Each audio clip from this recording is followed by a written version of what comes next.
Let me make 3 points.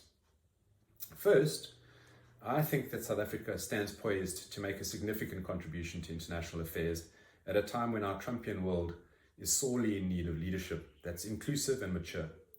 Leadership which confirms rather than rejects the values of multilateralism and accountability.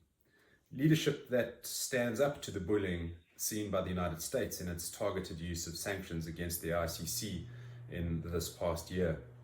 So while Trump and his cronies continue to cling to the power that they've lost, President-elect Biden has spoken to reaffirming the United States' commitment to the international rule of law. So now is the time for President Ramaphosa to be an African partner on the global stage, not just being open to business and trade, but as a trusted partner to countries who want to build a more sustainable, fair, and tolerant future, to tackle together issues like climate change, migration, trade, terrorism, and transnational crimes. These are obvious examples. And such multilateral challenges require strong states with principled commitment to the values of the rule of law, accountability, and human security. My second point, and it's related to the first, is that one of the most important issues that requires immediate attention is South Africa's continued involvement in an international institution that it was instrumental in building, the ICC. By re-engaging constructively with the ICC, South Africa would show a recommitment to principles that have been lost or threatened over the past decade under Zuma's administration, including, of course, the importance of accountability.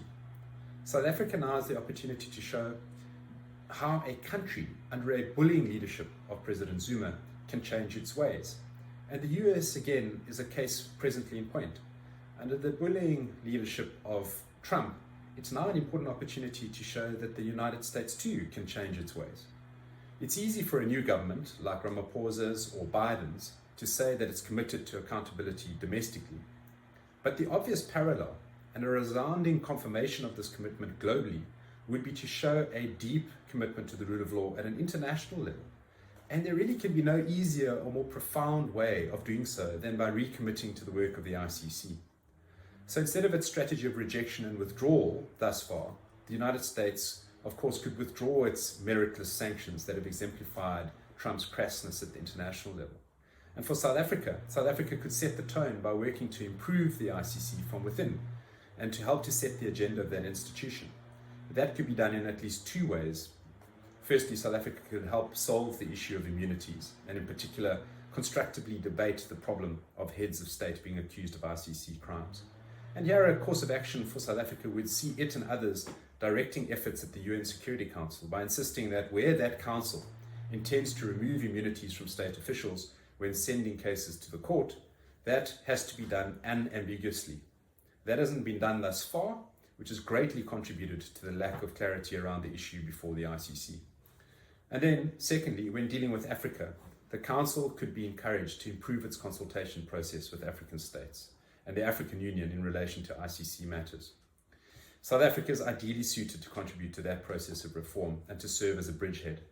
So let me close this short response by saying the following. South Africa's efforts to remove itself from the ICC are easily reversible. The gains are likely to be immediate and globally impactful. And together rather than apart, South Africa and the ICC stand a chance to learn from their individual and collective mistakes. As partners rather than divorcees, the ICC and South Africa stand a chance of achieving accountability for the world's worst crimes. And South Africa is a special place, and the ICC is a special institution. Both have had their values and their processes stress tested over the past decade.